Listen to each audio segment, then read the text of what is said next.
Good morning and welcome to Sunday School. Before I begin today's lesson, I have a question.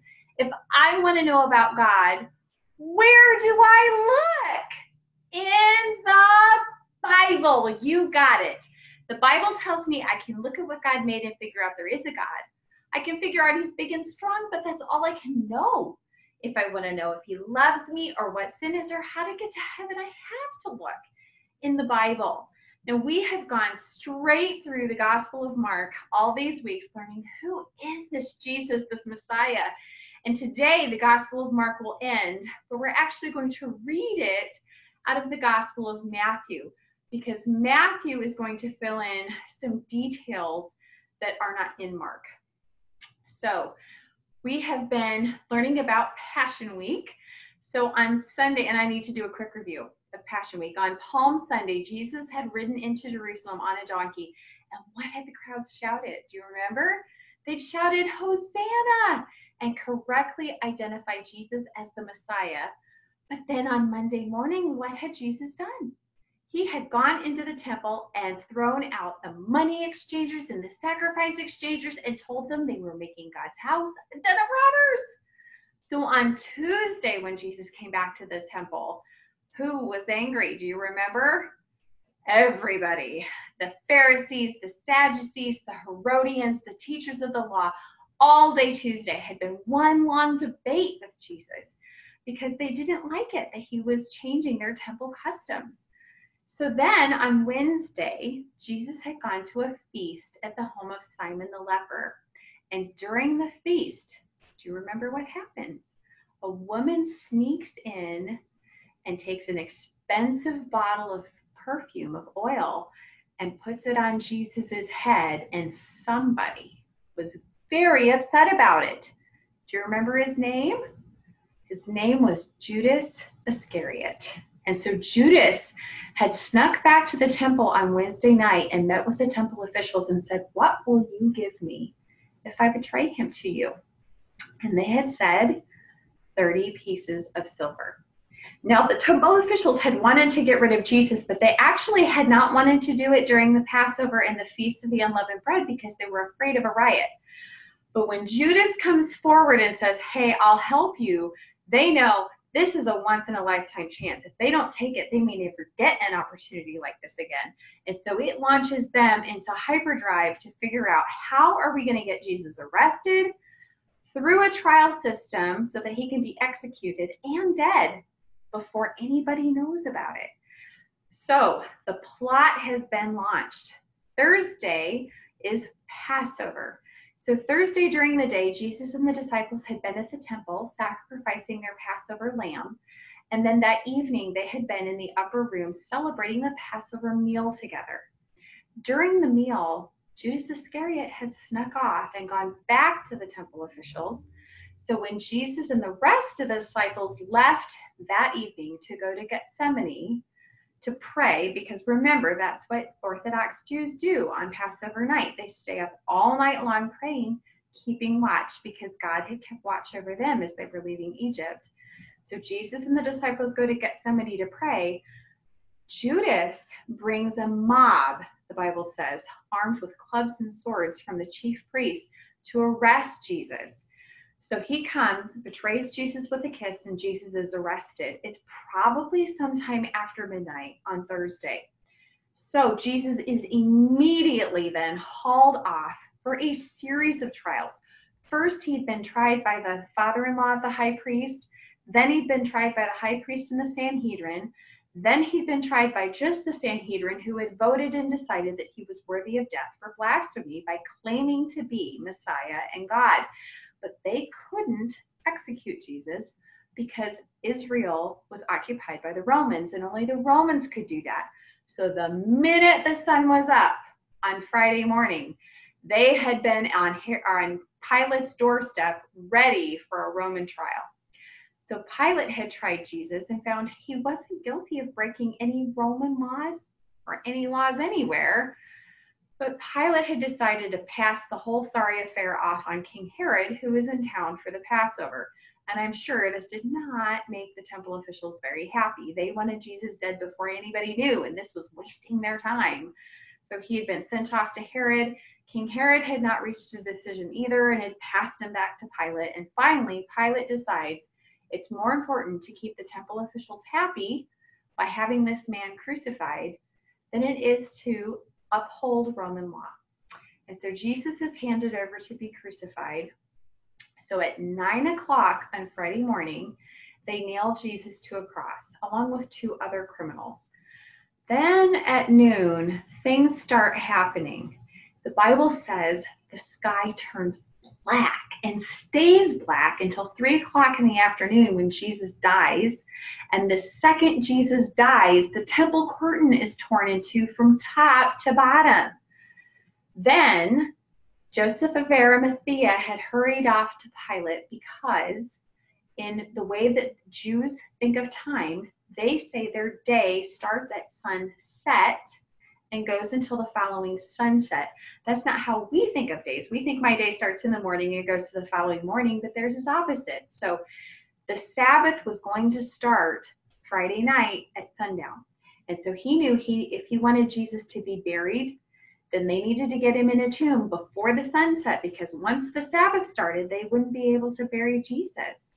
So he had rushed off to Pilate and asked for Jesus's body. And you remember, Pilate had been amazed that he was already dead, because usually when you were crucified, it took days, not 6 hours. And I wanted to make sure I point out, so yes, it was short for crucifixion, but you have to remember the details that we had read ahead of time. Jesus had been flogged and beaten and whipped and had a crown of thorns put on his head, and he had been beaten by multiple people. He had been beaten by the Sanhedrin, he had been beaten, flogged before Pilate, and then he'd been beaten again by the guards off in the Praetorium. So by the time he gets to the cross, he's already in bad shape, whereas the criminals that are crucified with him, they hadn't been beaten before they were put on a cross, so it would have taken them much longer to die. So anyway, Pilate confirms with the Roman centurion that Jesus really is dead. He's not just fainted, he's dead. And Joseph takes the body, wraps it in cloth, and hastily buries it in a tomb, and the rock is rolled in front of the door. And that's how Friday ends. Everybody hurries home and is then ready for the Sabbath, which is Saturday. So on Saturday, all of Jesus's friends are at home doing what you're supposed to do on the Sabbath. They're worshiping God in the temple or in their synagogues. They're grieving deeply because Jesus is dead, but they're not going to the tomb because that is more than they're allowed to walk on the Sabbath. So if we want to know the rest of what's happening on Saturday, we actually have to look at the Gospel of Matthew, because the Gospel of Mark doesn't record what happens on Saturday. It only records what happens on Sunday. So we're going to be in the Gospel of Matthew, Gospel of Matthew, chapter 27. And we're going to be starting in verse 62 to find out the rest of what was going on Saturday. And then we'll read Sunday. So you guys ready to go? All right. The next day, the one after preparation day, the chief priests and the Pharisees went to Pilate. Sir, they said, we remember while he was still alive, that deceiver had said, after 3 days I'll rise again. So give the order for the tomb to be made secure until the 3rd day. Otherwise, the disciples may come and steal the body and tell the people he's been raised from the dead. And this last deception would be worse than the first. Take a guard, Pilate answered, and go. Make the tomb as secure as you know how. So they went and made the tomb secure by putting a seal on the stone and posting a guard.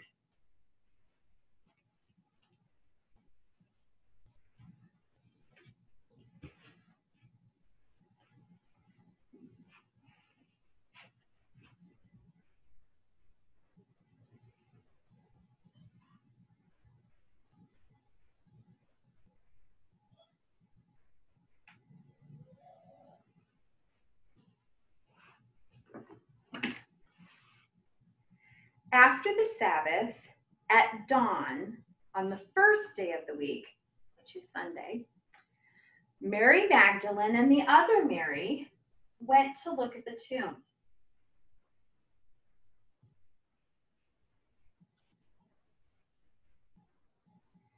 There was a violent earthquake, for the angel of the Lord came down from heaven, and going to the tomb, he rolled back the stone and sat on it.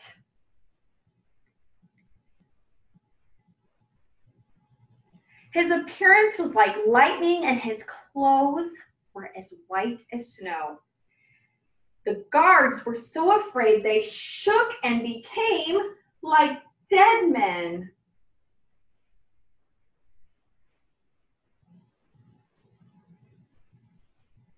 The angel said to the women, "Don't be afraid, for I know you're looking for Jesus who was crucified, but he's not here.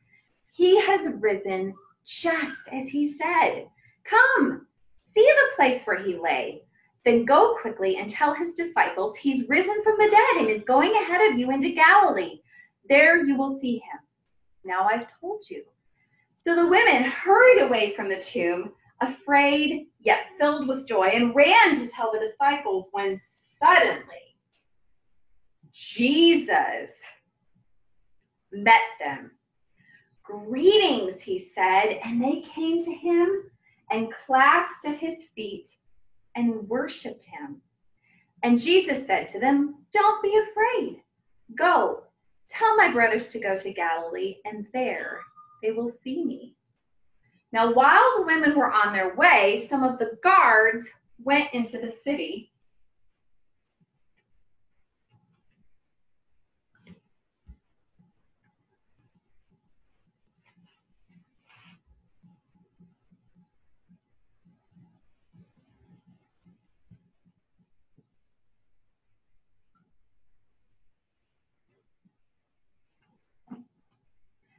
They reported to the chief priests everything that had happened. When the chief priests had met with the elders and devised a plan, they gave the soldiers a large sum of money, telling them, "You're to say his disciples came and stole him away while we were sleeping. If this report gets to the governor, we'll satisfy him and keep you out of trouble." So the soldiers took the money and did as they were instructed. And this story has been widely circulated among the Jews to this very day. Now let's stop here. Whew. So on Saturday, what had happened? You remember that on the Sabbath day, the people are supposed to be worshiping God in the temple or the synagogue and resting. But is that what the chief priests and the teachers of the law had done, and the Pharisees on the Sabbath? No, they had gone running right back to Pilate, because sometime on Friday, it had occurred to them, we remember something Jesus had said would happen. Now, when we were in the Gospel of Mark, Jesus had told the disciples 3 times that he would be handed over to the Gentiles, that he would be beat and spit on and mocked, he would be crucified, and he would rise from the dead. But he had told more than just the disciples. He had also told the leaders.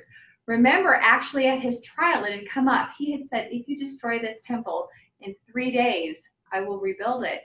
And they had understood he meant his body, that he would rise from the dead.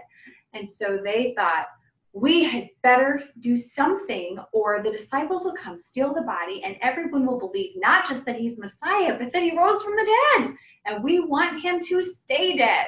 So they had taken a guard from Pilate and gone and secured the tomb, put a seal on it, and the guards had been set all day Saturday.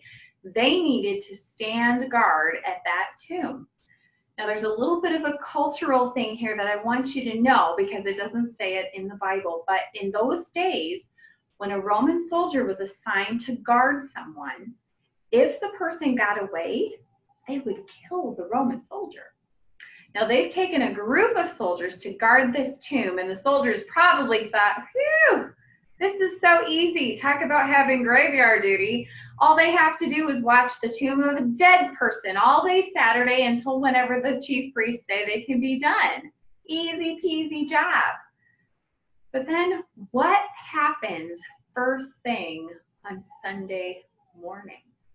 So Sunday morning is the day after the Sabbath, and the women are ready to come finish burying Jesus. They put his body in a tomb, but in those days when someone died, they would wrap the body in spices and linen and do lots of things for a proper burial, and that hadn't all been done. So the women are headed back to the tomb to finish the job of really burying Jesus properly. But when they get there, there's a bunch of guards, and then all of a sudden there's an earthquake, and who shows up? An angel who rolls back the stone and sits on it and tells them they can all look, not just Mary and the other Mary, but even the guards, and see Jesus is not there. So the guards fall down in terror and shake like dead men. They would have been afraid not only of that angel, which every time an angel appears in the Bible, people are terrified. So that is a normal response. But the other thing that would have been shaking them in their boots is that they know they're going to be killed. Remember, if your prisoner escaped, what happened to you as a Roman soldier? You were killed. And so they're terrified. They know they're as good as dead because their prisoner is not in the tomb. He has risen, and there is nothing they can do about it. So they go rushing back, not to Pilate. That would be death instantly. Instead, they run to the chief priest, and they say, what are we going to do? An angel showed up, and the tomb is empty. And so they decide, what are we going to do? What are we going to do? And they give the soldiers money and tell them, if this report gets to Pilate, we'll take care of you. Just start spreading a lie. Now again, doesn't this make your heart sick? They have spent their Passover night when they're supposed to be up praying, instead up all night against their own law, trying an innocent man and trying to get him crucified. They have spent their Sabbath when they're supposed to be worshiping God, carrying on a plot with Pilate and posting a guard at the tomb. And now, when they should be running off to the tomb to confirm, is there an angel? Did he really rise from the dead? Is this the Messiah? What did they do instead? They just start instantly plotting again and offering the soldiers money because they are absolutely convinced, no matter what happens, that Jesus isn't the Messiah and that they aren't going to believe him, even if he rises from the dead. Now that makes my heart break, because you know what? That same thing happens today. It doesn't matter how much evidence there is. Jesus proved he was Messiah. He kept every Old Testament prophecy about what Messiah would be and do. He proved it to the people of his day, doing the amazing miracles we saw as we went through the Gospel of Mark. He walked on water, healed the sick, raised the dead, healed the lepers. He did things no one could do. And yet they still wouldn't believe him. And even though he rose from the dead, they wouldn't believe him. Now, I don't know about you, but I don't want to be like that. I don't want to be so hard-hearted that it doesn't matter what the evidence is. I refuse to believe God. I want to see the evidence and believe God. God had kept his promise. Jesus had told them ahead of time he would rise from the dead. And he even told them why. He was going to win the battle over death and hell for us who would believe. So, then on Sunday morning, after this had happened, remember the women had come to the tomb. They had seen it empty and they'd been ready to go. But then someone had shown up. Who was it? Remember?